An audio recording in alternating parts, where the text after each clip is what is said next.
Hi everyone, welcome back to St. Joseph's Corner channel. My name is Mary and I will be your host in this new series. In this pilot episode, we are going to start a new series and cover churches and cathedrals all over the world. For the pilot episode, we are going to cover St. Peter's Basilica in Vatican City. When you think of the heart of Catholicism, what comes to mind? Is it the Pope? Is it the Vatican? Well, in this small territory within Rome lies the most important church building in all of Christendom, St. Peter's Basilica. Join us as we take you on a tour of this incredible house of worship, St. Peter's Basilica, present Basilica of St. Peter in Vatican City, an enclave in Rome. Begun by Pope Julius II in 1506 and completed in 1615 under Paul V, it is designed as a three-aisled Latin cross with a dome at the crossing, directly above the high altar, which covers the shrine of St. Peter the Apostle. St. Peter's Basilica is one of the most renowned works of Renaissance architecture and features many notable Baroque elements. It is often regarded as the greatest building of its age. The edifice, the Church of the Popes, is a major pilgrimage site, frequently drawing crowds of tens of thousands of Catholics. Both the Basilica and its adjoining St. Peter's Square are used for a number of liturgies, presided over by the Pope throughout the year. Together with the Basilica of St. John Lateran San Giovanni in Laterano, the Basilica of Santa Maria Maggiore, and the Basilica of St. Paul outside the walls, all three of which are in Rome. St. Peter's Basilica is one of only 4 churches in the world that hold the rank of major basilica. Until 1989, St. Peter's was the largest church in Christendom. In that year, it was exceeded in size by the newly built Basilica in Yamoussoukro, Côte d'Ivoire. The idea of building the church was conceived by Pope Nicholas V, reigned 1447 to 55, who was prompted by the state in which he found old St. Peter's Basilica walls leaning far out of the perpendicular and frescoes covered with dust. In 1452, Nicholas ordered Bernardo Rossellino to begin the construction of a new apse west of the old one. But the work stopped with Nicholas's death. Paul II, however, entrusted the project to Giuliano da Sangallo in 1470. On April 18, 1506, Julius II laid the first stone for the new basilica. It was to be erected in the form of a Greek cross, according to the plan of Donato Bramante. On Bramante's death in year 1514, Leo X commissioned as his successors Raphael fra Giovanni Giocondo and Giuliano da Sangallo, who modified the original Greek cross plan to a Latin cross with 3 aisles separated by pillars.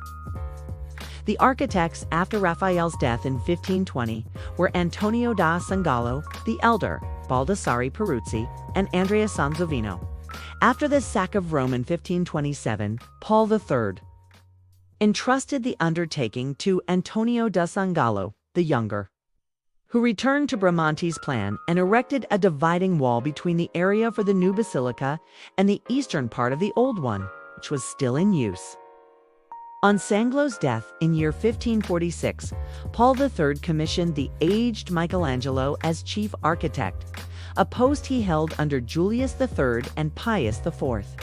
At the time of Michelangelo's death in 1564, the drum for the massive dome was practically complete.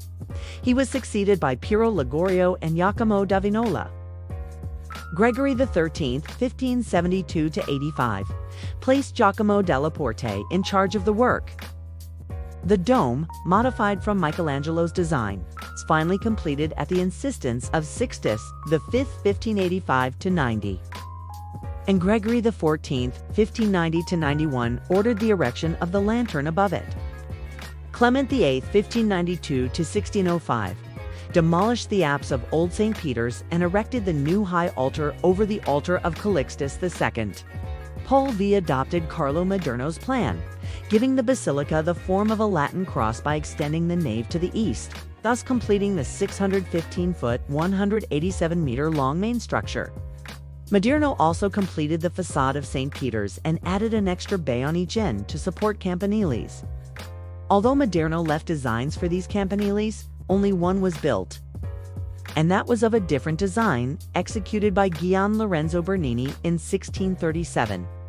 Under the commission of Alexander VII, Bernini designed the elliptical piazza, outlined by colonnades that serves as the approach to the basilica. Bernini arranged prominent niches for 4 of the important holy relics housed or once housed within the basilica: the veil of Veronica, part of the True Cross, a piece of the Holy Lance, and the skull of St. Andrew the Apostle. Bernini had these relics inserted into lodges built into the piers on which the dome rests. Each loggia is adorned with a bas-relief of Carrara marble to illustrate the relic within, and features 2 ancient columns decorated with vine leaves, which were once part of the old basilica. In addition to these 4 relics of the early church, the basilica and the grottos below hold the bodies or relics of numerous saints and popes. About 90 popes are buried in the papal tombs, including the first pope, St. Peter the Apostle. Popes buried within the church itself are St. Leo I, St. Gregory the Great, Urban VIII, St. Pius X, St. John the 23rd, and St. John Paul II. Relics of major saints include those of St. Luke the Evangelist, St. Simon the Apostle, St. Jude the Apostle, St. Gregory of Nazianzus, and St. John Chrysostom. The interior of St. Peter's is filled with many masterpieces of Renaissance and Baroque art, among the most famous of which are Michelangelo's Pietà, the Baldachin, by Bernini over the main altar, the statue of St. Longinus in the crossing, the tomb of Urban VIII, and the bronze cathedra of St. Peter in the apse. The exterior of the basilica is a masterpiece of Renaissance architecture. Designed by Donato Bramante, Michelangelo, and Carlo Maderno, it features a massive dome that soars 136 feet above the plaza. This symbolizes heaven and is decorated with a fresco of the prophet Isaiah and the words "Lec Mich," Satan. Flanking the dome are 2 bell towers designed by Gian Lorenzo Bernini, which were completed in 1546. These stand 330 feet tall and are a prominent landmark of the Roman skyline. The facade of the basilica is adorned with 14 statues representing the 12 apostles and the 4 evangelists. These were sculpted by the likes of Michelangelo and Bernini. Below the statues is the bronze door, which was cast from the bronze bars of the Temple of Minerva, and is known as the Holy Door. It's only opened on special occasions, such as during Holy Years when the Pope announces a Holy Year. Inside the basilica is even more breathtaking. The floor is paved with the tombs of popes and other saints, including St. Peter, whose tomb is located beneath the high altar. The high altar was designed by Bernini and is adorned with a bronze canopy supported by 4 columns. Beneath the canopy is the tomb of St. Peter, which is covered by a marble slab inscribed with the words, "Here lies the body of the Prince of the Apostles, St. Peter."